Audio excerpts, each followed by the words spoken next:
posílali i dámu pryč.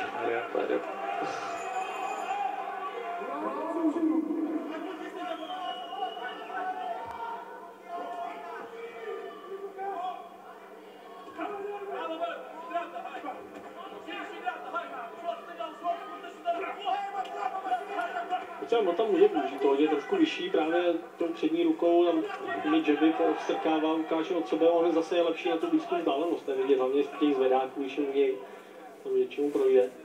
No nic. No, ale to je bohužel ono, ta přední ruka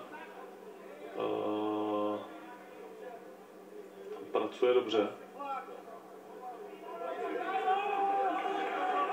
Sice nám tady v rohu dál ubíhá čas, ale správně by měl být zastaven. Uvidíme, až tam bude těch 10 sekund, jestli bude klepáno, nebo až to zmizí všechno. Je tak 10 sekund, to bylo vytí chrániče a vrácení do pustého motor.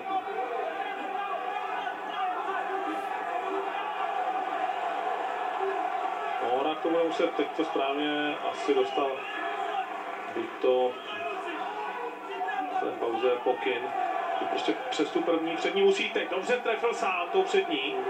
Krásně. Teď je Rumun dost otřesený. Zase. Jo, přestal pracovat.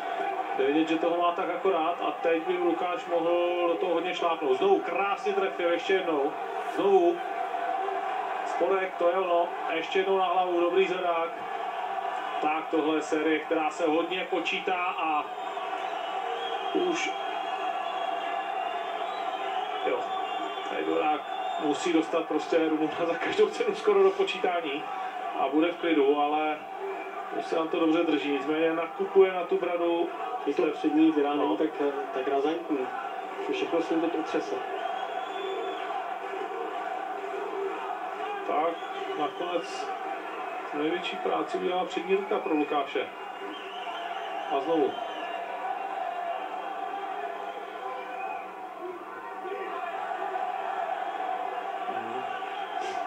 Tak, teď je to otázka času.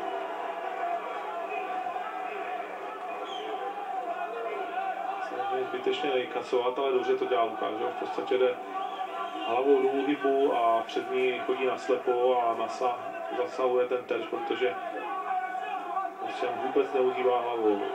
Jo, myslí si, že na něj Lukáš nedošáhne pořád hloupě a zůstává, podívej se. Brano vystrčené. No. Lukáš. No, blbě teda. Nicméně Lukášovi to se bral docela dost sil. No, to...